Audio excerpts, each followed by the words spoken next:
Joy to the Lord, all you nations. Come before him singing for joy. Serve the Lord, serve the Lord. Come before him singing for joy. Sing to the Lord with shouts of joy. Let all creation rejoice. Come join the song of praise to our God. He is the Lord. Sa ngalan ng Ama, ng Anak at ng Espiritu Santo, Amen. sumainyo ang Panginoon. At sumayo rin. Mga kapatid, sa araw na ito ating pinagdiriwang ang banal na kapistahan ni San Agustin, obispo at pantas ng simbahan. Nagsasawa ka na ba dahil sa kasalanan na paulit-ulit na ginagawa ng iba? O maaaring ikaw ay nagsasawa na rin sa paulit-ulit mong pagkakamali? Magandang magsawa sa masama na ating ginagawa. Pero huwag kang susuko sa iyong pagnanais na maging mabuti at banal.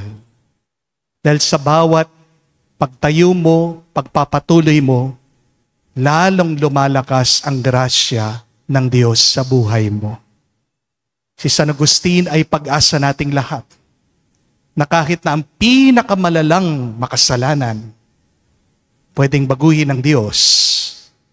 Kahit na ang taong maraming ginawang pagkakamali ay pwedeng maging banal. May pag-asa pa para sa iyo. May pag-asa pa para sa atin. Maging kamukha ni San Agustin na maging malapit sa Diyos, magbagong buhay, at maging kapita-pitagan, at maging dakila sa harapan ng mata ng Diyos. At para tayo lahat ay makitang karapat-dapat makatanggap sa mga banal na misteryo, muli tayong magpakumbaba at humiling sa awa at pagpapatawad ng Diyos. Inaamin ko sa makapangyarihang Diyos at sa inyong mga kapatid na lubha akong magkasala sa isip, sa salita, sa gawa, at sa aking pagkukulang. Kaya isinasamo ko sa mahal na Birheng Maria, sa lahat ng mga anghel at mga banal, at sa inyo mga kapatid, na ako'y panalangin sa Panginoong ating Diyos. kawan tayo ng makapangyarihang Diyos, patawarin tayo sa ating makasalanan, patnubayan tayo sa buhay na walang hanggan. Amen. Panginoon, kaawaan mo kami. Panginoon, kaawaan mo kami. Kristo, kaawaan mo kami. Kristo, kaawaan mo kami. Panginoon, kaawaan mo kami. Panginoon, kaawaan mo kami. Manalangin tayo. Ama naming makapangyarihan, pagkaloob mo sa iyong sambayanan, ang panibagong bugso ng Espiritu na pumuspos kay San Agustin, malubos nawa sa amin ang pananahan ng Espiritu upang ikaw na batis ng karunungan ay mabungsod ng aming pananabik at ikaw na bukal ng buhay ay aming masaliksik. Sa pamagitan ni Jesucristo kasama ng Espiritu Santo, magpasawalang hanggan. Amen.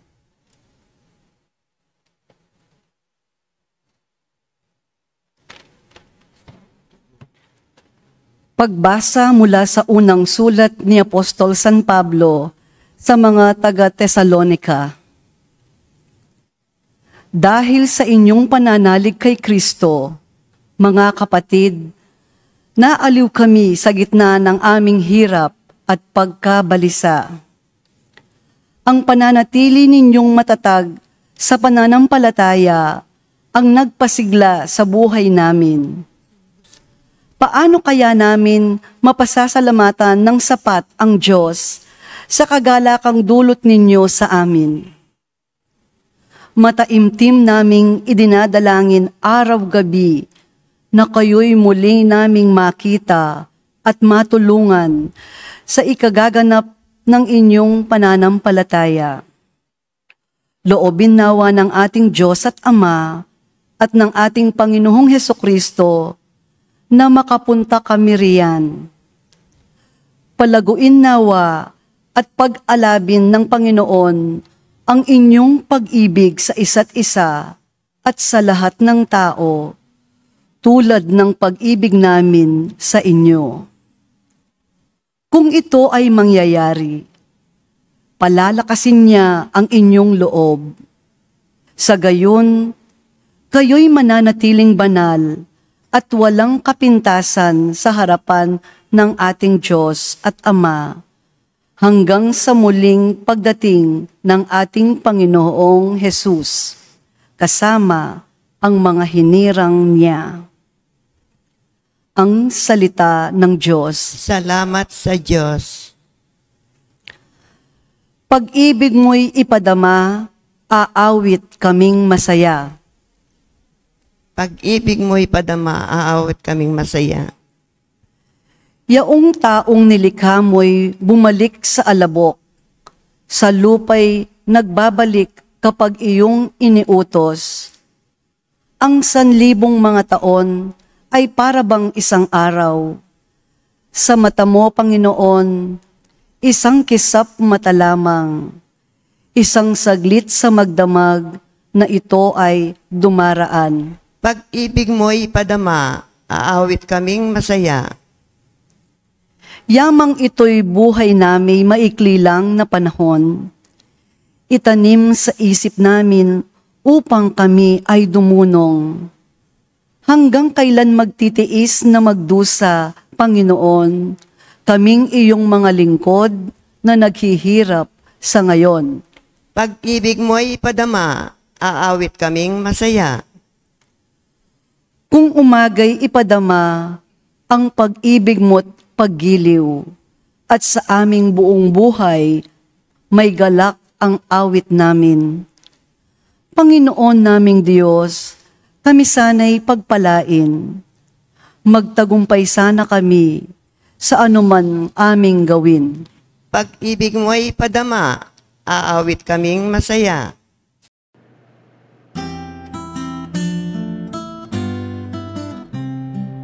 Alleluia, alleluia, alleluia, alleluia, alleluia, alleluia, alleluia,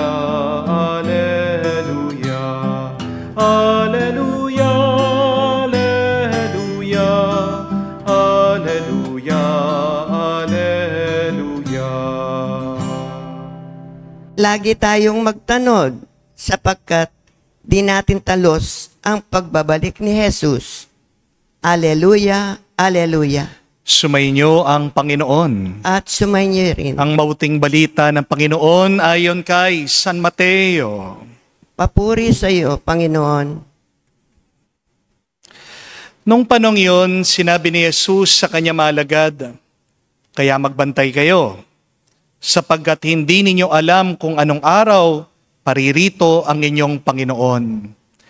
Tandaan ninyo ito, kung alam lamang ng puno ng sambahayan kung anong oras ng gabi darating ang magnanakaw, siya'y magbabantay at hindi niya papabayang pasukin ang kanyang bahay. Kaya maging handa kayo lagi sapagkat darating ang Anak ng Tao sa oras na di nyo inaasahan." Ang tapat at matalinong alipin ang siyang pinapamahala ng kanyang Panginoon sa ibang mga alipin upang bigyan sila ng kanilang pagkain sa karampatang panahon. Mapalad ang aliping yon kapag dinatnan siyang gumagawa ng gayon sa pagbabalik ng kanyang Panginoon. Sinasabi ko sa inyo, pamamahalain siya ng kanyang Panginoon sa lahat ng kanyang ari-arian. Ngunit kung masama ang aliping iyon, sasabihin niya sa sarili, matatagalan pa bago magbalik ang aking Panginoon. At sisimulan niyang bugbugin ang kanyang mga kapwa alipin at makikipagkainan, makikipag-inuman sa mga lasenggo. Babalik ang Panginoon ng aliping iyon sa araw na hindi niya inaasahan. at sa oras na hindi niya alam. Buong higpit na paparusahan siya ng Panginoon at isasama sa mga mapag-imbabaw. Dooy tatangis siya at manggagalait ang kanyang ngipin. Mga kapatid, ang mabuting balita ng ating Panginoon. Pinupuri ka namin, Panginoong Jesucristo. Magandang araw po muli sa inyong lahat. May napakaganda pong homily, minsan si Pope Leo XIV. Ang sabi po niya, "No one is born a champion. No one is born a saint. It is in the daily training of love that takes us one step closer to holiness." Ang turo nga ni San Agustin, wala pong santo ang walang nakaraan. At wala namang makasalanan ang walang kinabukasan. There is no saint without a past, and there is no sinner without a future. Naunawaan po kasi ni San Agustin ito dahil pati siya, dumaan siya sa pagkakasala. Isa nga siya sa mga pinakamalaking makasalanan eh. Ang dami kayang pintas kay San Agustin. Naging malayo siya sa Diyos. Naging babaero siya, lasenggo siya, naging makamundo siya. Pero bakit siya naging santo? Dahil hindi sumuko ang Diyos sa Kanya. Tayo din magiging santo tayo, hindi lang dahil sa ating kagustuhan, kundi dahil sa kagustuhan ng Diyos. At yan po ang mabuting balita. Maniwala ka mat hindi. Hindi titigil, hindi magpapahinga ang Diyos hanggat hindi kanya makuha, hanggat hindi ka maging mabuti at banal. At sana, gayahin din natin ang Diyos. Huwag naman agad-agad susuko tayo sa ating mga minamahal. Ano man ang ginawa nilang masakit sa inyo, nasaktan man kayo, niloko man kayo, humingi kayo ng grasya sa Diyos. Na huwag kayong susuko, huwag kang titigil. Huwag Diyos, nagpasensya, naghintay, umaasa. Ikaw din, umasa ka. Na yung taong naging malala ng ugali niya, magbabago din siya. Dahil sa loob natin, sa puso natin, isang pinaka-aasam natin, hinahanap natin, ay ang makasama natin ng Diyos. Hindi lang perang hinahanap natin, hindi lang pagkain ang gutom natin, hindi lang kapangyarihan ang ating hinahanap. Pagkatapos ng lahat, sa pinakapuso mo, pinakalalim ng iyong kalooban, hinahanap mo pa rin ng Diyos. Kahit na nalulunod ka na sa pagkakasala, alam ng puso mo, alam mo yan. Ang Diyos lang ang makakapagpasaya sa iyo. Ang Panginoon lang ang makakapagbigay sa iyo ng kapayapaan. No amount of sin can fulfill us. Kaya nga po, sabi ni San Agustin, "My heart is restless until it rests on you, O Lord." Aminado tayo, marami sa atin restless, pagod, sawa na, nangangawit na, restless tayo sa ating trabaho. Sinasabi nila, magsipag ka lang. Kayod kabayo ka na. Di ka na nga natutulog eh. Pero isipin nyo, meron mga taong laway lang. Bilyon-bilyon ang kinikita. Di ba nakakasawa? Di ba nakakawala ng pag-asa? Buti pa sila. Lolo ko, nagsisinungaling, may tinatago. Sila pang kumikita, ikaw, tapat na tapat ka. You play by the rules, wala kang nilolokong tao, pero ikaw, yung nahihirapan, ikaw yung baon sa utang. Di ba nakakapagod yun? Restless tayo sa gastos. Mahal ng pamasahe, ang mahal ng grocery, ang mahal ng bayad sa kuryente, sa internet. Yearly, tumataas ang tuition fee. Di naman nagbabago ang pasweldo sa'yo. Kung itataas man, kakaunti lang. Restless, maraming pamilya, kasi magkakahiwalay sila. Kailangan iwanan ng mga OFW, yung kanilang mga anak, kanilang mga asawa para makapagtrabaho, para lang magkaroon ng pera. Restless, kasi merong anak na naliligaw ng landas. Restless dahil merong sakit sa katawan, kahit na sinong doktor ang puntahan, anong gamot ang inumin, kahit saan na simbahan ang pinasukan, hindi pa rin gumagaling. Parang walang kapahingahan sa mundong ito. Lagi tayong puyak, lagi tayong kabado, ang dami nating iniisip. Pero wag nating kalimutan ang sinabi ni San Agustin. Kahit na anong gawin mo, kahit na anong habulin mo, pera, trabaho, bisyo, sugal, barkada, hindi yan na magpupuno sa ating mga puso. Kaya sabi niya, our hearts are restless until they rest in God. Huli na ba ang lahat? Hindi. Tandaan nyo, ang palaging paulit-ulit na turo ng ating Panginoon, the first shall be last, and the last will be first. Huwag kang mag-alala, kahit nahuli ka ngayon sa buhay, kapus na kapus ka sa pera, huli ka man sa lakas, huli ka man sa impluensya, basta nagpapakumbaba ka sa Diyos, kita niya ang lahat, tutulungan ka niya, darating din ang panahon na iaangat ka niya. Walang nahuhuli sa minamahal ng Diyos. Amen? Kahit din sa pagkakasala, umasa ka. Hindi magtatagal. Tutulungan at tutulungan ka ng Diyos na matagpuan mo siya at yan ang magiging daan para sa iyong pagbabago.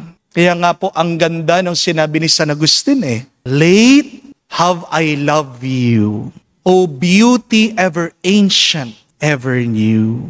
Mga kapatid, baka mayroong ilan sa inyong nagsasabi, Father, huli na para sa akin. Sinubukan ko na pero pabalik-balik pa rin ako sa pagkakasala, sa pagkabigo. Sira na ako, Father. Hopeless na ako. Hindi na ako tatanggapin ng Diyos. Kaya ganito ako dahil ang dami ko ng atraso sa Panginoon. Pero ano ang sabi ni San Agustin? Pinapaalala niya, it is never too late. Gaano man kalalim ang sugat, kayang gamutin ng Diyos. Gaano man katigas ang ulo at puso, kayang palambutin ng Panginoon. Mga kapatid, gaano man kalayong nilakad mo palayo sa Diyos, isang hakbang mo lang palapit sa Kanya. Ang Diyos sasalubungin ka niya, ang Diyos siyang panglalapit sa iyo, ang Diyos ang yayakap sa iyo. At isa pang magandang paalaala ni San Agustin, love and do what you will. Hindi ibig sabihin na pwede ka nang gumawa ng mali, gawin mo na lahat ng gusto mo. Ang ibig niyang sabihin, kung lahat ng ginagawa mo nakaugat sa tunay na pag-ibig at pagmamahal, kahit na maliit ito'y nagiging biyaya, ito'y nagiging dakila.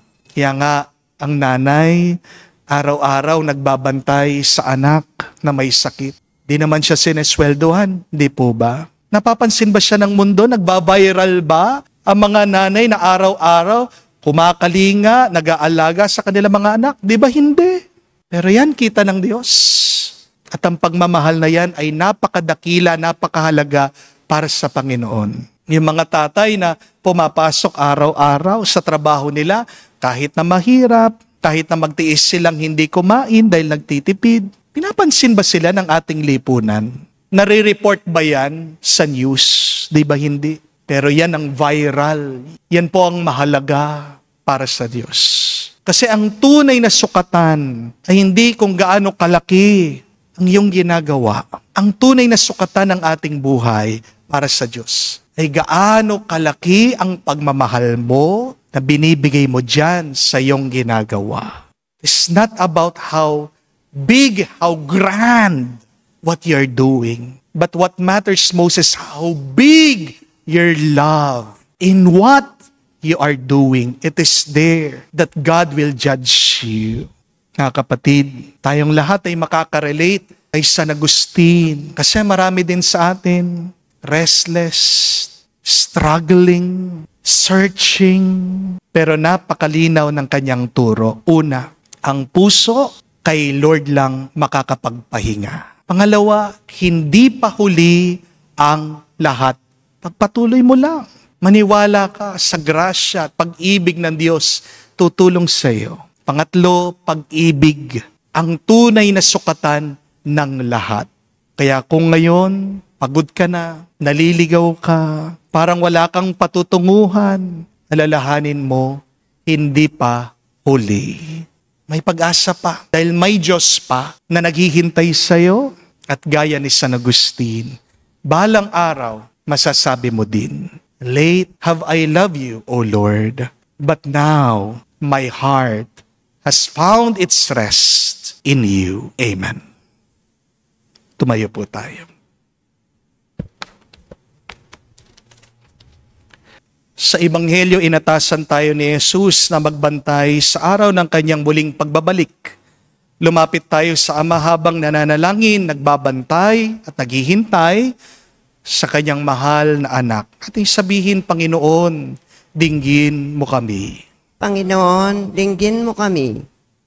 Ang simbahan naway hindi makontento na lamang sa kanyang mga nagawa, na bagkus igit pang ipagpatuloy ang pagpapahayag ng Ebanghelyo, ng pagbabalik loob at isakatuparan ang kinakailangang ipagpapapanibago.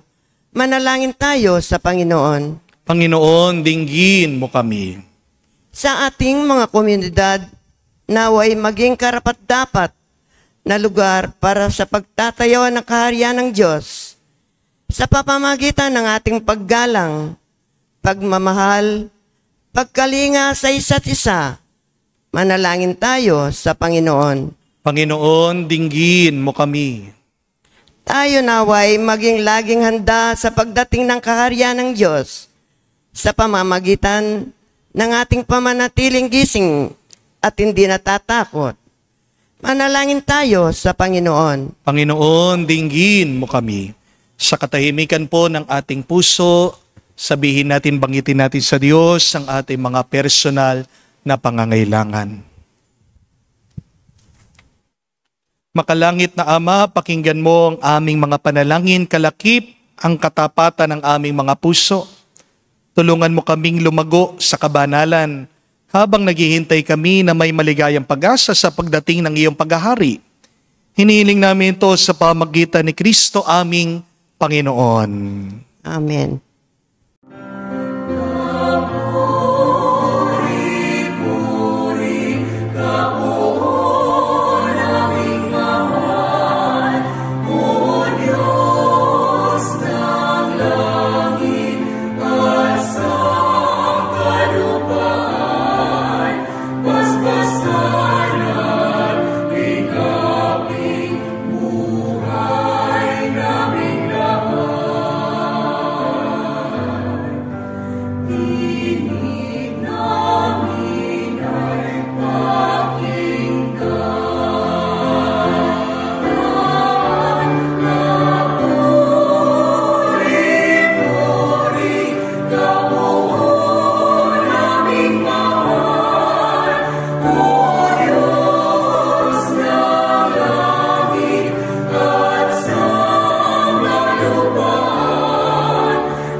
Manalangin kayo mga kapatid para ng ating mapaghahain ay kalugdan ng Diyos amang makapangyarihan.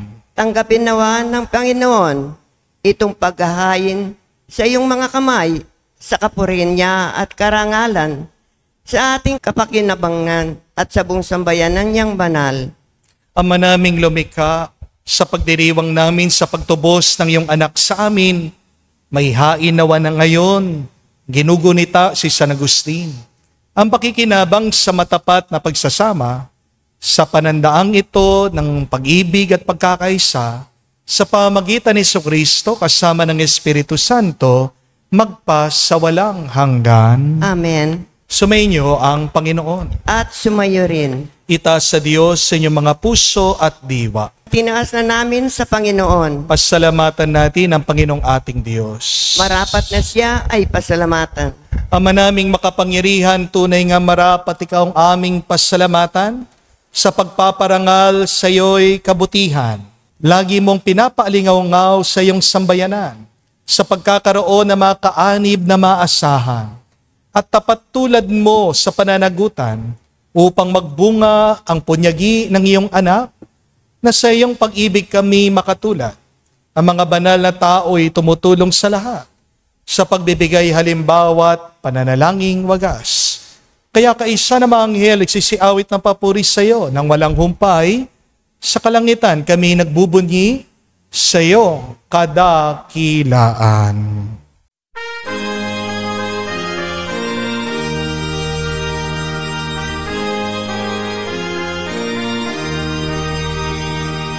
Santo, Santo, Santo, Panginoong Diyos ng mga hukbo. Napupuno ang langit at lupa ng kadakilaan mo. Hosana sa kaitasan, pinagpalang na paninito sa ngalan ng Panginoon. Hosana sa kaitasan, Hosana sa kaitasan.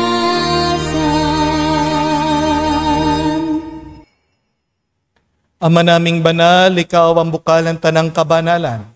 Kaya't sa pamagitan ng iyong Espiritu, gawin mong banal ang mga kaloob na ito, upang para sa amin, maging katawan at tugon ng aming Panginoong Hesu Kristo. Bago niya pinagtiis ang kusang loob na maging handog, hinawakan niyang tinapay, pinasalamatan kanya. Pinaghati-hati niya iyon, inabot sa kanyang malagad at sinabi, tanggapin ninyong lahat ito at kanin. Ito ang aking katawan na ihahandog para sa inyo.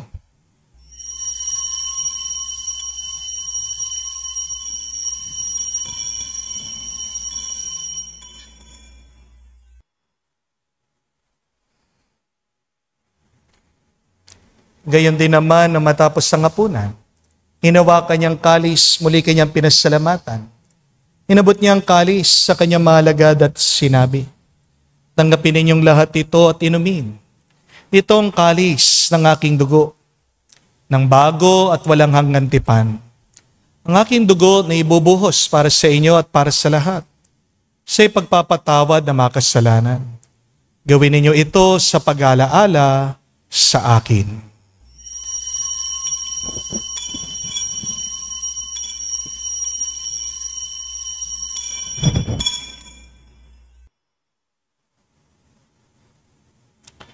Ang misteryo ng pananampalataya.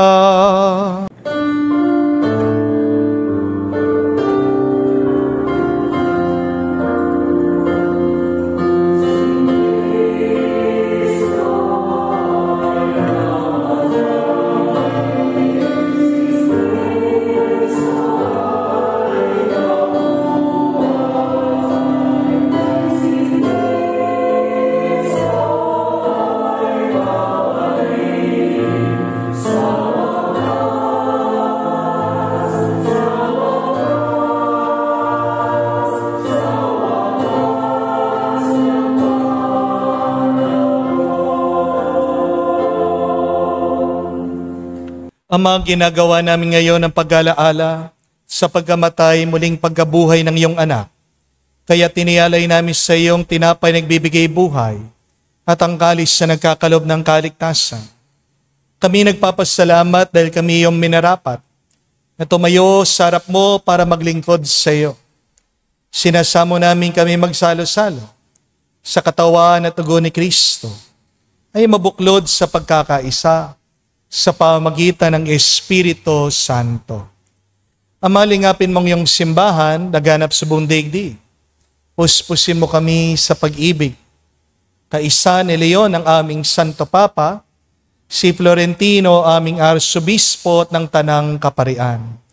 Alalahanin mo rin ang aming mga kapatid na nahimlay may pag-asang sila'y muling mabubuhay. Gayon din naman lahat ng mga pumanaw. Kawan mo't sila't patuloyin sa iyong kaliwanagan. Kawan mo't pagindapatin kaming lahat makasalo sa iyong buhay na walang wakas. Kaisa na mahal na Birhen Maria, Ina ng Diyos. Kaisa ni San Jose, ang kanyang malwalhating esposo. Kaisa na mga apostol, lahat ng mga banal. Si San Agustin, na namuhay dito sa daigdig na kalugod-lugod sa iyo. May pagdiwang nawa namin ang pagpupuri sa ikararangal mo sa pamagitan ng iyong anak aming Panginoong Jesucristo. Sa pamamagitan ni Kristo, kasama niya at sa Kanya, ang lahat ng parangal at papuri ay sa iyo, Diyos Ama, makapangyarihan, kasama na Espiritu Santo, magpasawalang hanggan. Amen. Amen. Amen. Amen. Amen. Amen. Sa nakagaling na utos sa turo ni Jesus sa Panginoon natin na Diyos, ipahayag natin ang lakas loob.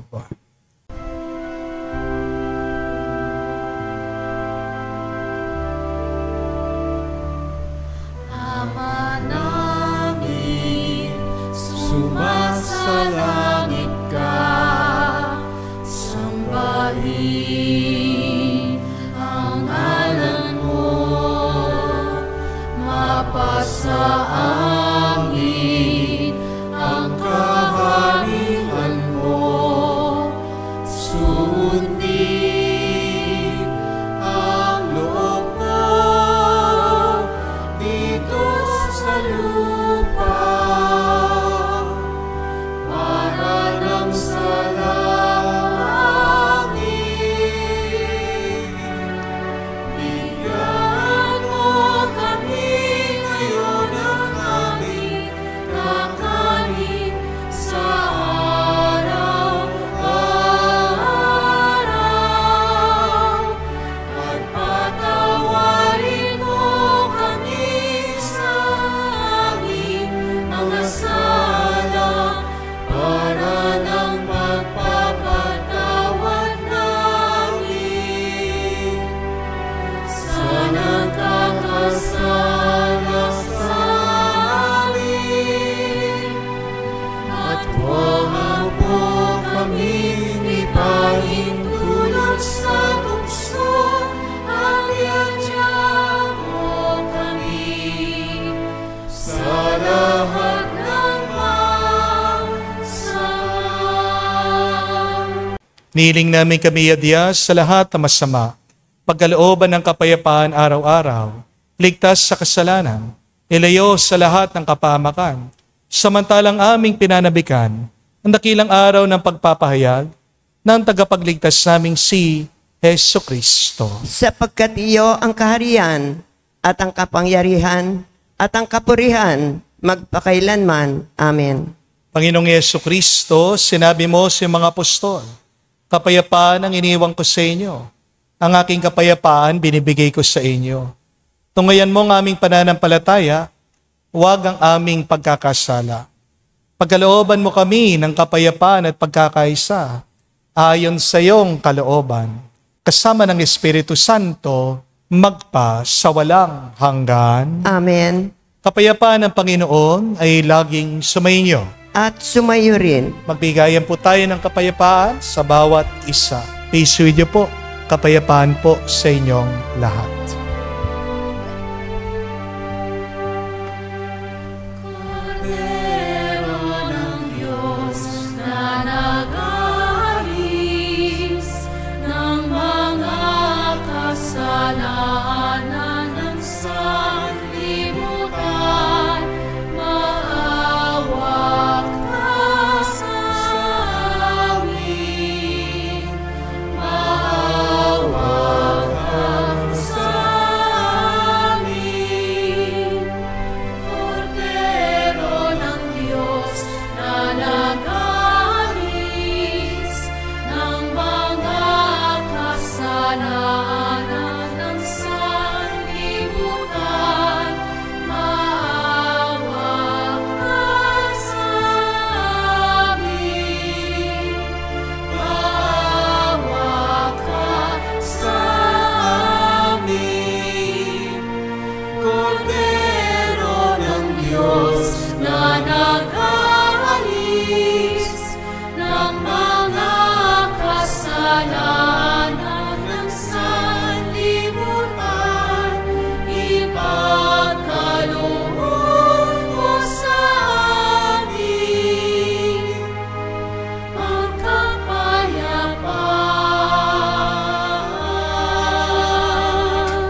Kapatid, naririto ang ating Panginoong Jesucristo, ang Kordero ng Diyos.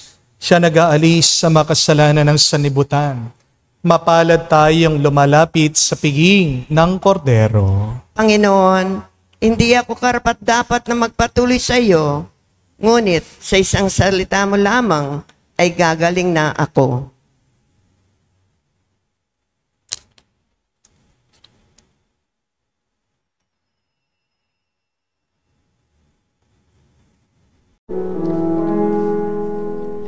Make me a servant, humble and meek. Lord, let me lift up those who are weak, and make the prayer of my heart always be.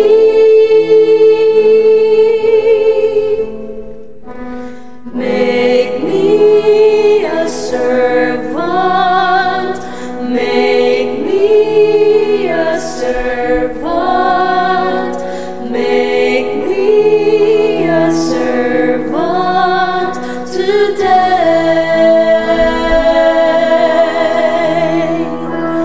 Make me a servant, humble and weak. Lord, let me lift up those who are weak, and make the prayer of my heart always be.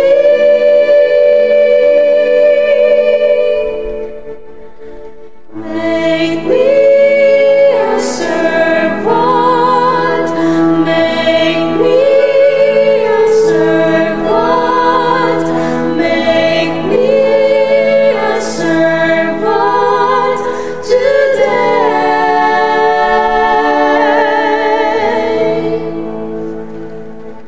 Manalangin tayo. Ama namin mapagmahal, ang pakikinabang namin sa hapag ni Kristo ay magpabanal nawa sa amin upang kami makaanib niya. Tumanggap sa Kanya ay maging talagang siyang sa pamamagitan din niya. Kasama ng Espiritu Santo, magpa sa walang hanggan. Amen. Mga kapatid, naway si San Agustin na maging tanda ng ating pag-asa na walang taong sobrang tigas ng ulo at puso. Kahit na huli ang lahat, basta't darating ang panahon na magbabalik loob ang taong yan, yun ang mas mahalaga. Kaya sa araw na ito, pagdasal natin, mga taong kailangan magbago, unahin natin sa atin. Magbabago lang ang iba kung tayo'y magbabago din. Gusto nating magbago ang iba, pero ang sarili natin, hindi natin mapagbago. Kaya nga, bago naging pari at obispo, santo si San Agustin, binago ng Diyos ang puso niya. Dahil kung hindi nagbago ng ugali si San Agustin at siya'y ginawang obispo ng Diyos, kawawa ang simbahan. Kaya umasa ka pa rin. At ang ating dasal ay darating din ang araw na tayo ay uuwi sa Diyos. Ang ating pahinga ay Diyos lamang. Yan ang ating dasal. Lord, teach us that you alone is our rest. Kaya bigyan niyo po ng oras at panahon ang inyong pagdarasal ngayon. Hayaan niyo muna ang inyong mga inaalala, pera man yan, sakit man yan, sa inyong mga relationship. Gawin niyo pong mantra, paulit-ulit sabihin mo, sa'yo lamang ako makakapagpahinga, Panginoon. You alone, O Lord, are my rest. Naway, pag naranasan mong kapayapaan na yan, magbahagi ka din ng kapayapaan sa ibang tao, sa kapwa mo, unahin mo ang mga pinakamalapit sa iyo. Sumainyo ang Panginoon. At sumayo rin. At kayo'y basbasan ng Diyos, makapangyarihan sa lahat. Sa ngalan ng Ama, ng Anak, ng Espiritu Santo, Amen. ang ating misa ay natapos na. Humayo kayo sa kapayapaan ni Kristo. Salamat sa Diyos.